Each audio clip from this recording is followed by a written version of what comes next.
243, vous suivez bel et bien votre émission Sens unique. À la présentation, vous avez Paul Chamala. Désormais, prenez l'habitude. Ici, nous allons décrypter l'actualité et nous allons recevoir pour vous de grandes personnalités politiques de la société civile ainsi que de toutes les branches possibles de la société. Alors là, présentement, nous recevons pour vous Monsieur Patrick Louindoula, qui est président d'une structure dénommée RPC. Alors, il est avec nous, Monsieur Patrick Louindoula. Bonjour et bienvenue. Avant tout, vous allez passer à une petite présentation par rapport à votre personne, mais ça viendra comme ça, votre réaction par rapport à votre sujet. Donc, je vais commencer par me présenter. Je suis docteur Patrick Louindoula, comme vous l'avez dit. Je suis médecin, évidemment. Je suis professeur d'université. Je suis coordonnateur d'un mouvement citoyen, le RPC, Rassemblement de Patriotes pour le Changement. Coordonnateur, pas président, hein, comme vous l'avez dit. Voilà. Chez nous, il n'y a pas de président, il y a un coordonnateur. Je vous dirai peut-être pourquoi dans la suite. Donc, je suis le coordonnateur de ce mouvement-là. C'est un mouvement qui est en place depuis pratiquement une année et demie aujourd'hui. Un mouvement de jeunesse. Hein, on pourrait aller en détail si vous le voulez. Exactement. Alors, vous êtes coordonnateur du Rassemblement de Patriotes pour le Changement. Et je voudrais d'abord contextualiser les choses, hein, et présenter aux téléspectateurs pourquoi un sujet qui intéresse la jeunesse nous intéresse particulièrement le RPC. Le RPC, Rassemblement des Patriotes pour le Changement, nous sommes un mouvement révolutionnaire. Hein. C'est un mouvement citoyen, mais c'est un mouvement révolutionnaire. Nous sommes en train de nous battre pour que dans ce pays, il y ait ce qu'on appelle une révolution populaire, démocratique, menée par le jeune. C'est là où se trouve la jeunesse. Notre cible reste la jeunesse. Il faut amener cette jeunesse à taper le poing sur la table et à mettre hors d'état de nuire toute cette classe politique qui n'apporte rien comme résultat. Le pays est par terre à cause de cela. Donc, c'est dans cette optique-là que la jeunesse nous intéresse particulièrement. Le ministère de la Jeunesse, c'est une position stratégique pour la jeunesse. Une position à partir de laquelle nous pouvons toucher la classe politique actuelle, à partir de laquelle nous pouvons développer notre pays.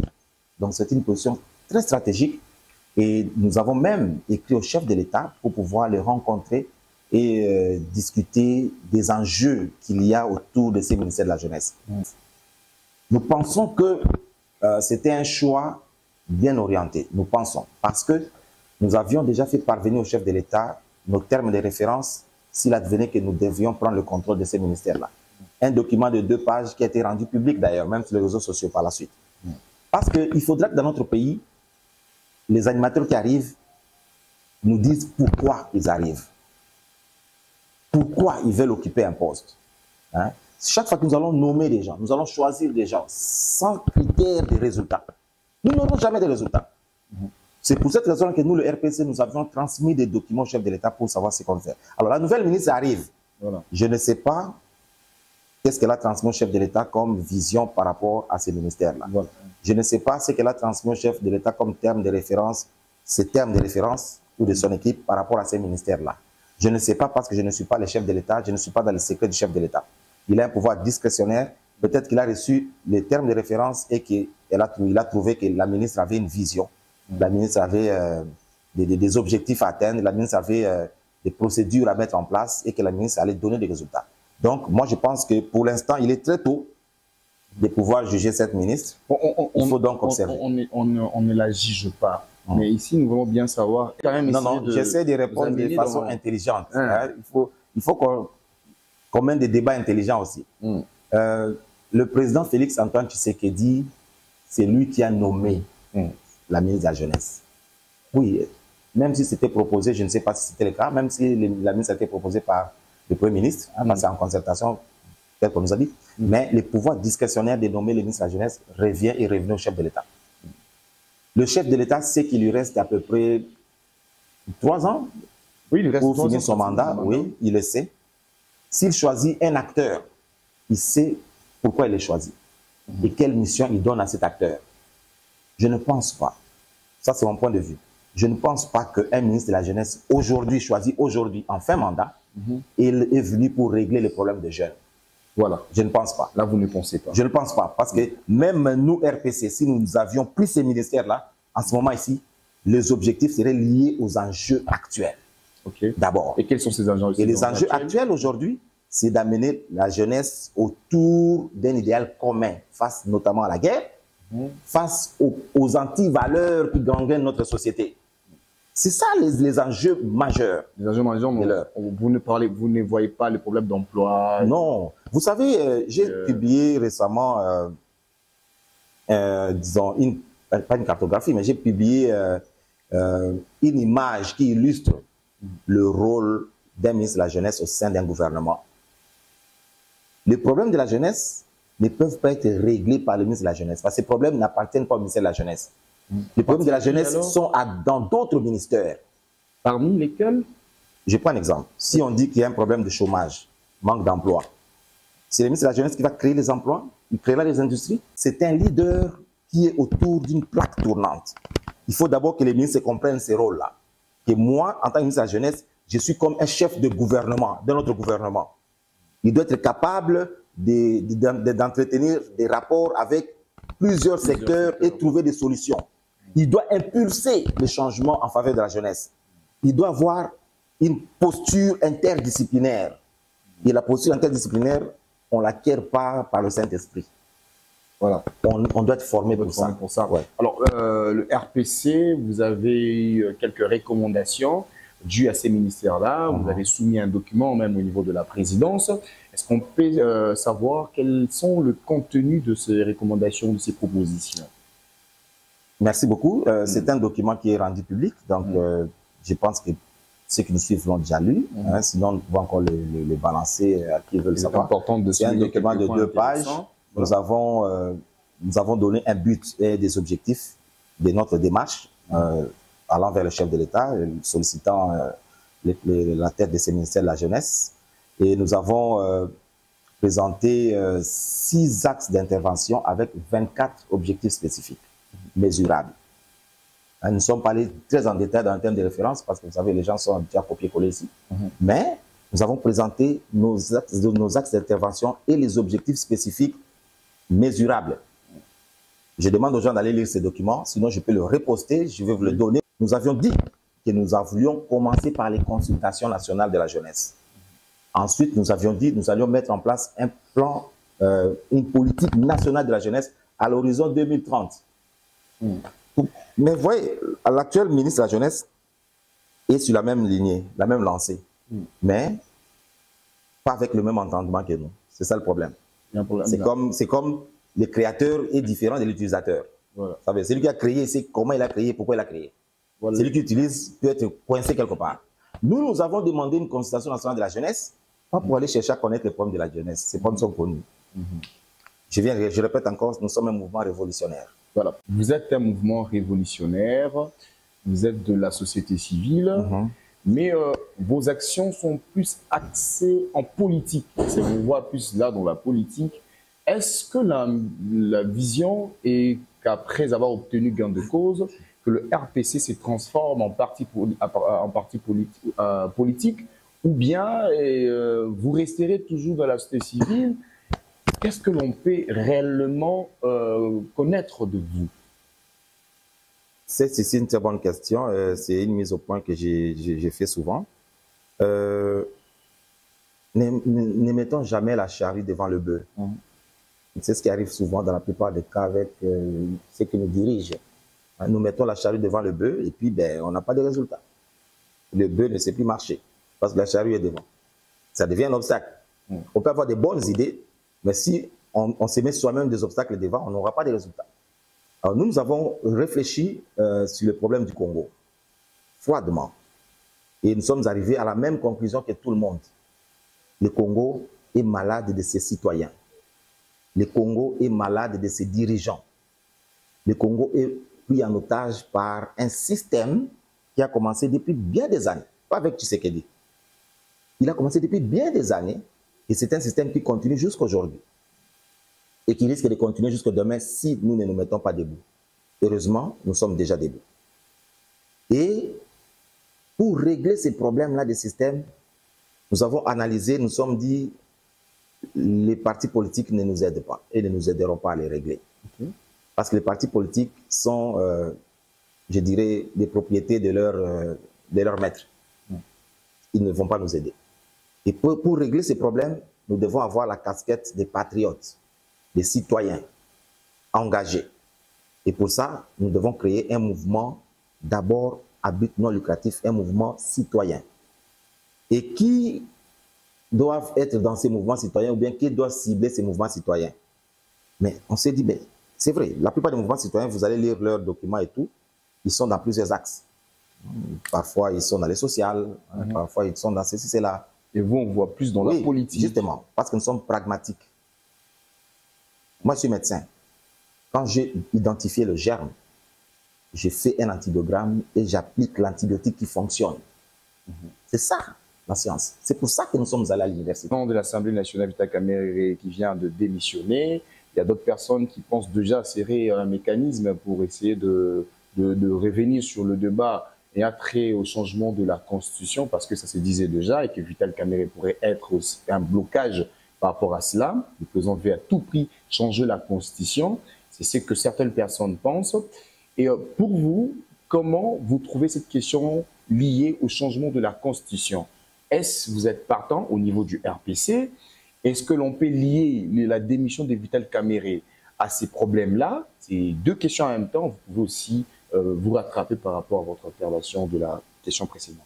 D'abord, par rapport à cette question sur le changement ou la modification de la Constitution, le RPC s'est déjà prononcé. Mais avant de vous rappeler c'était quoi notre point de vue par rapport à ça, je voudrais d'abord préciser pour tous ceux qui nous suivent que le RPC n'est pas membre de l'Union sacrée et ne le sera jamais. Le RPC n'est pas membre de l'opposition et ne le sera jamais. Le RPC n'est pas allié de Nanga et son AFC et ne le seront jamais. Le RPC appartient à la société civile, mais sans être manipulé par ces puissances qui manipulent plusieurs membres de la société civile. Vous devez savoir que la société civile au Congo, c'est juste un nom. Mais il y a plusieurs qui sont plus du pouvoir, de l'opposition, ou même téléguidés par des puissances extérieures. Vous le savez. Nous sommes particuliers. Nous sommes des patriotes avant tout. La tête de Tshisekedi, la tête de quelle autre personne qui voudrait occuper sa place, ça ne nous intéresse pas du tout. Parce que notre combat ne vise pas à prendre la place que Tshisekedi occupe. Mais c'est le combat de tous les partis de l'opposition, de tous les leaders de l'opposition. Ils veulent être des présidents de la République. Il n'y a pas un combat où les gens se battent pour être des ministres. Non, ils veulent être des présidents de la République. Leur leader doit être le président de la République. C'est leur combat. C'est un combat d'individus et de positionnement. Ce qui n'est pas le nôtre. Parce que nous ne sommes pas une structure politique. Nous sommes un mouvement citoyen. Et nous nous sommes déjà prononcés par rapport à la Constitution. La Constitution de notre pays, c'est un document écrit par les hommes. Si on suppose qu'il y a dans cette Constitution des choses qu'on peut améliorer, on ne va pas le faire parce que ça va profiter à Tshisekedi ou bien à un autre candidat. Non, ça ne nous intéresse pas du tout. Si, prenons le cas, si par exemple, pour avoir, prenons le cas de la double nationalité, pour nos compatriotes qui ont acquis d'autres nationalités à l'extérieur pour des raisons que vous connaissez. Si pour avoir ça, il faut toucher à la Constitution, on ne va pas le toucher parce que Tshisekedi va rester ou parce que tel va venir. Ça ne nous intéresse pas ça. C'est le pays qui compte. Si pour avancer, nous devons revenir aux élections à 2 tours et qu'il faut toucher à la Constitution. On ne va pas les toucher parce qu'il y a quelqu'un qui a des intentions. Ça, ce n'est pas... Nous sommes partants et nous l'avons toujours été. Et nous le répéterons toujours. Cette Constitution doit être touchée. Mais si il faut mettre des garde-fous par rapport à certains articles qui font penser à d'autres personnes, d'autres intentions, et si, il faut en discuter. Et si on touchait l'article 220, je pense bien, le RPC sera toujours partant. Mais parce que le RPC n'a pas un candidat président de la République, nous choisirons parmi ceux qui vont se présenter comme candidats. Alors, où est le problème pour nous là-dedans? Même si on touchait à cela, ce n'est pas un problème pour nous. Alors, pensez-vous aussi que la démission de Kamerhe est liée à cela aussi? C'est la politique. Et ou encore le RPC, comment vous avez reçu cette nouvelle? Parce que vous... Je vais vous poser une question, permettez-moi de vous interrompre. Voilà. Nous restons dans les principes en tant que RPC et dans nos valeurs. Pour que M. Vital Kamerhe parte de la tête de l'Assemblée nationale, a-t-on tiré un coup de feu? Je vous pose la question, journaliste. Non, non, non. On n'a pas tiré, je vais répondre. répondre. On n'a pas tiré un coup de feu. A-t-on pris une partie du territoire national? Non. A-t-on créé une rébellion armée? Non. A-t-on eu de morts d'hommes? Non. Il est parti sur base de quel processus? Le processus qui a été utilisé pour son départ. La pétition. Est-il un processus démocratique, légal, oui ou non? Si c'est oui, ben c'est des bonnes guerres. Où est notre problème dans tout ça? Et d'ailleurs, je l'ai dit récemment, quand des individus qui composent ou qui alimentent les systèmes que nous décrions tombent, ça fait notre affaire. C'est des adversaires à moi. Ah bon? Oui. Donc, Vital Kamerhe aussi était un adversaire pour le RPC. J'ai parlé de toute la classe politique actuelle. Toute la classe politique actuelle. Même ceux qui sont restés. Voilà. Oui, nous sommes clairs dans nos propos. Hein. Là, souvent, on a du mal à vous comprendre lorsque vous dites que c'est presque tous les acteurs dont vous n'êtes pas d'accord de par leur façon de travailler. En même temps, c'est auprès de ces mêmes animateurs que vous partez souvent avec vos propositions. Et c'est comme si vous aimez quelque chose, son contraire. Pourtant, vous pouviez vous inscrire dans une autre logique, c'est celle de l'opposition quand même, carrément. Parce que en même temps, vous n'êtes pas d'accord avec la façon de faire les choses. C'est auprès d'eux. Vous partez très souvent. Mais comment ça? Ça peut paraître contradictoire, comme vous le dites, mais ça ne l'est pas. Hein? C'est question de savoir, c'est une notion peut-être qu'on doit enseigner même à l'université. Mais nous, les chercheurs, nous comprenons mieux cette notion-là, des postures. Hein? En recherche, on parle de postures épistémologiques. C'est-à-dire, quel est le chapeau que je porte par rapport à la connaissance? Ça te permet de savoir comment aborder la connaissance. Quand nous allons, je prends l'exemple plus patent, quand nous allons vers le président Félix-Antoine Tshisekedi, n'est-ce pas, pour lui demander, prenons un ministère de la jeunesse, nous allons vers le président de la République, garant des institutions. Nous n'allons pas vers la personne Félix Tshisekedi. Ok. Ça, c'est très important. Et quand nous lui demandons la jeunesse, le ministère de la jeunesse, ce n'est pas sa propriété privée. Voilà. C'est une institution de l'État. Mais malheureusement, nous ne pouvons pas la voir sans l'approcher. C'est comme ceux qui aujourd'hui ne veulent pas du tout approcher le président Tshisekedi, mais veulent le remplacer. Vous allez le remplacer comment? Voilà. Il faut l'approcher. Il faut travailler avec lui. Si vous pensez qu'il a les intentions de modifier la Constitution, allez vers lui. Discutez ensemble. Pourquoi vous voulez modifier? Pour quel but? Quels sont les articles que nous modifions? Qu'est-ce que nous ne modifions pas? Voici ce que nous pensons. Mais vous ne voulez pas de dialogue et vous pensez les remplacer. Mais il va se trouver un dauphin. On comprend votre position directe. Exactement. Un point avec lequel je suis d'accord avec le chef de l'État, un des nombreux points aussi d'ailleurs, c'est celui de chercher la paix à tout prix. Il n'y a pas de prix pour la paix. Oui, nous avons besoin de la paix. Et s'il faut composer avec les Américains, avec je ne sais pas qui, pour redonner la paix à notre pays, il faut le faire. Et nous étions parmi ceux qui ont, dès le début, encouragé l'accord minerai contre paix avec les États-Unis. Nous étions parmi les ceux qui ont encouragé cela et nous continuons à encourager cela. Mais sur le terrain, jusque-là... Oui. Alors, mais justement, parce que justement, il y a des choses qui doivent mettre au point. Je ne suis pas de l'Union sacrée, je ne suis pas dans le gouvernement, je ne sais pas pourquoi ça traîne. Vous êtes censé suivre, c'est là où c'est la loupe. Censé pourquoi?